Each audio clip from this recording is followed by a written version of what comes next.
In the beginning, there was nothing. Then man created the heavens and the earth. Earth was set in darkness, and so man created light. It was also good practice for the work man had planned for the next day: land animals. This again set him up nicely for what was to be done the next day. His biggest task yet: creating an NPC in his own image. That was a lot of work, so man rested, for on the seventh day, he went racing.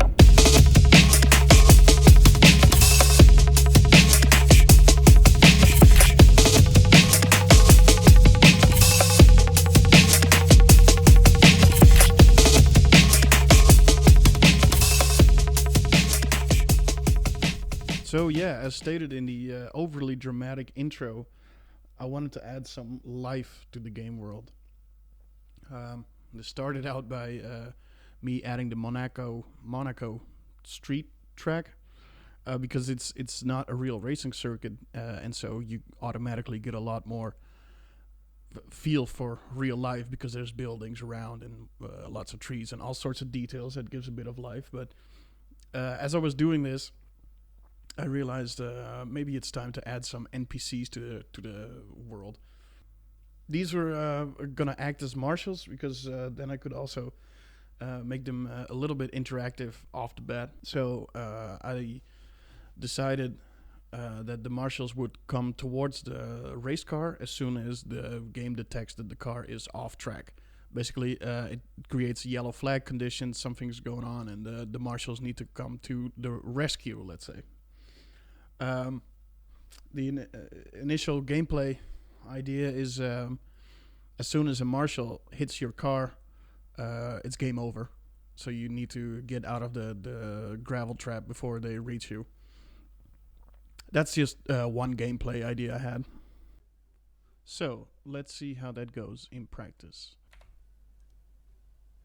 Here's a group element called marshal posts. For those of you coding along, it has the ID marshal posts. In it are a whole bunch of circles. Why I chose circle is because you have a center X and center Y coordinate. And so what happens is around the track, usually in the turns, every couple of 100 meters, there is a marshal post. I drew it in transparent so that this doesn't really show up. But yeah, those would be distributed in the world. And here we are in the main game. During the initialize routine, the function add marshals will be called. So it does a query selector to find inside that group element all the elements, which I know are going to be paths or circles. It loops through all the posts it finds. I don't know, it's going to be probably around 20 or 15 or something like that. And then it'll create 3 marshals or NPCs for that marshal post. Yeah, that's it. So the marshal sprite is just let's see. Where is it? People. I downloaded this off of OpenGameArt. Was it this? Oh yeah, so that was the original. This is a bit confusing, so I rearranged it and I also recolored it to have a nice orange jumpsuit. Said overalls. Yeah, so I pass it to every NPC its home base. That's the marshal post. Give it a little number, I suppose. Yeah, sure. And the dimension. That's just a setup. And so we are here.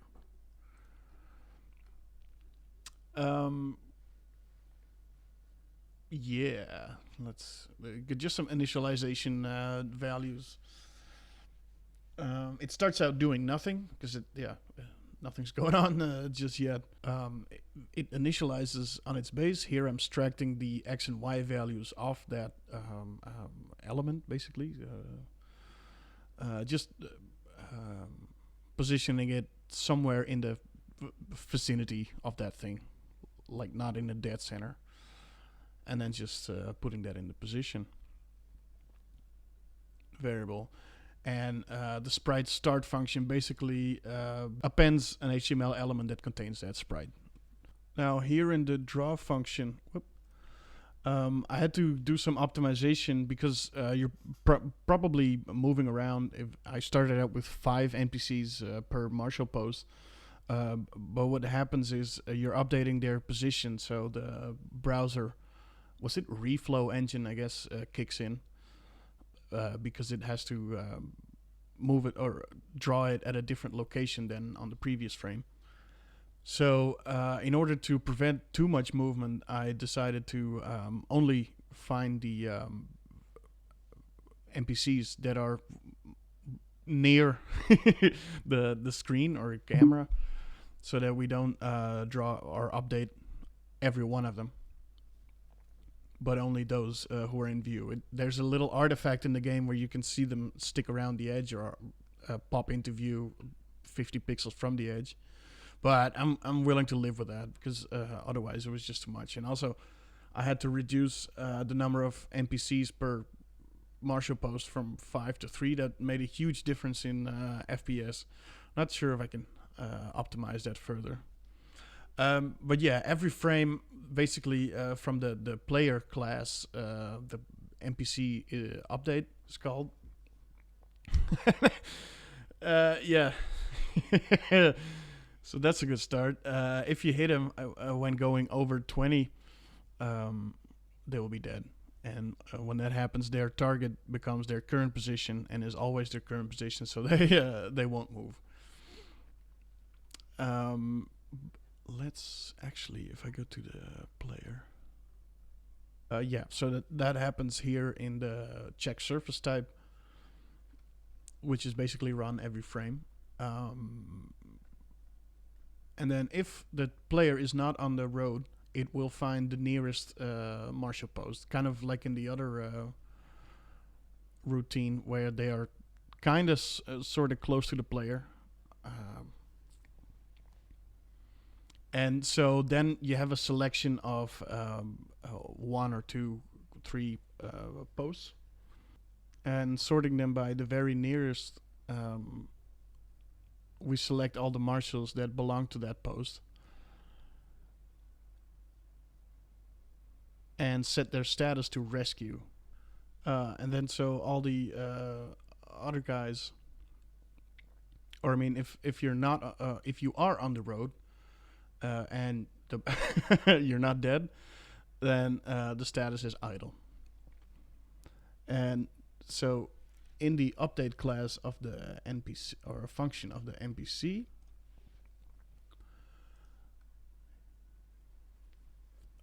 if your status is or the NPC status is set to rescue, let's go here. We find where the player is and set the NPC's target to the player.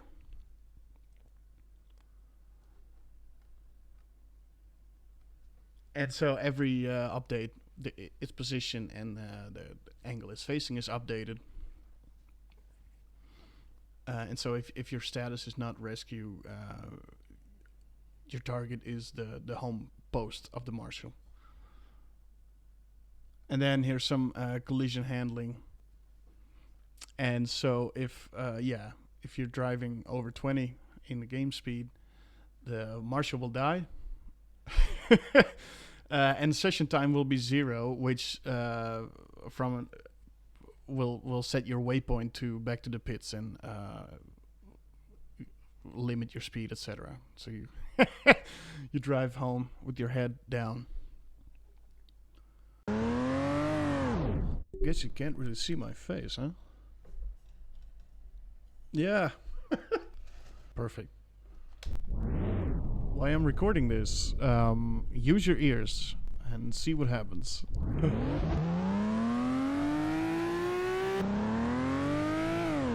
we go.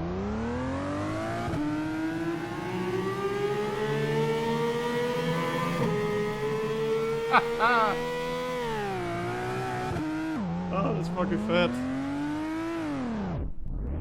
Fucking do it again.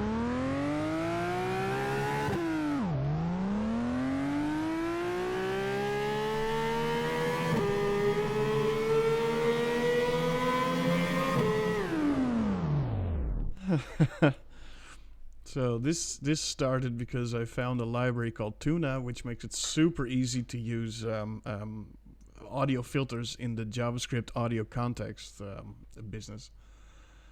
La, la, la, la, la. So you could like, well, you could just include this. And instead of having to do figuring out how a convolver filter works, you just pass it the parameters you want. So in this case, I didn't touch anything except for the wet level, which turns off on or off the effect basically, so you can move in between there. So there's the function that checks whether you're on or off track. That's all handled here, and then just to the list of surfaces, I added the tunnel object from the racetrack, and it checks if the point is in there. And now to make the transition super hard to go from 0 to 1, I'm increasing it by small steps every frame. So that's the that worked out nicely. Oh, so yeah, the artwork's still a work in progress, but this is the element that is it's just a path with ID tunnel added to the list of surfaces that I can check against. So holy shit, that's awesome. That adds so much.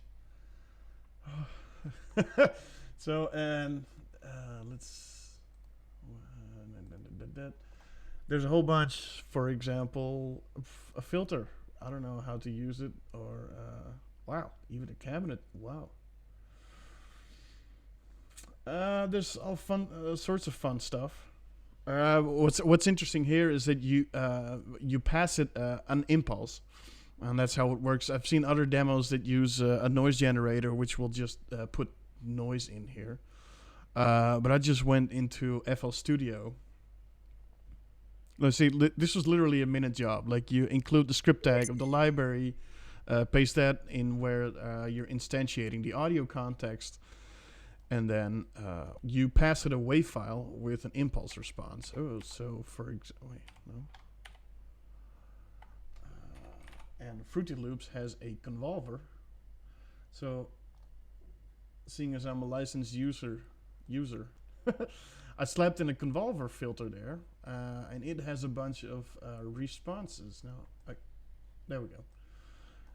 And so you can, these are recordings from inside certain locations. You have whole sample packs online, but it was too much work. There's just a sample for some clap, I guess, inside some cathedral. Here's all the presets, and of course, where I was like, bunker, okay, that's good. And then I just grabbed the parking garage. Let's see, so this is the impulse. Oh, no. It's a harsh sound. And I guess it multiplies the audio that comes in with this somehow. And there's your... oh, wait, there's a tunnel. Should have grabbed a tunnel.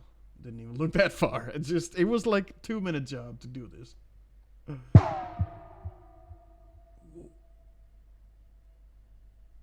Hold on. So let me just save that then. Maybe it sounds cool. Maybe I could bit crush or overdrive the engine sound when you're blowing it up, and add it with the SVG filter to set it on fire, etc.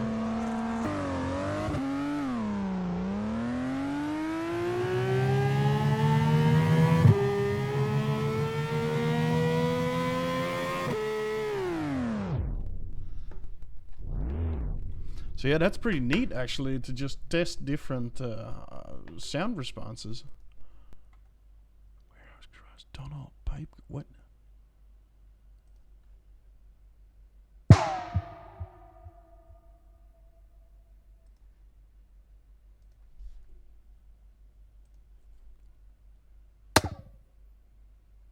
Honestly,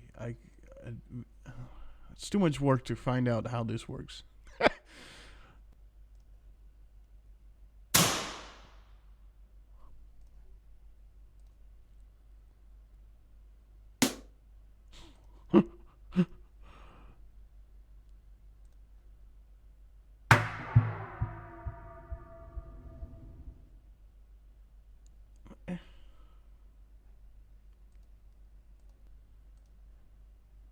I'm super curious why a tunnel gets multiple response waves. Oh.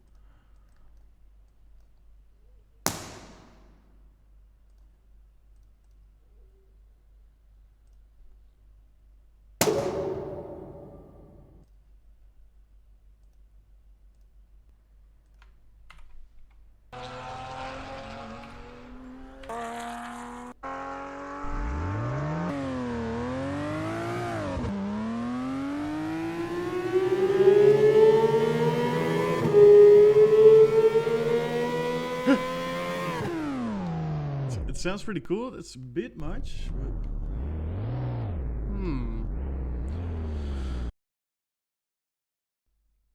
So yeah, those are some of the big latest updates.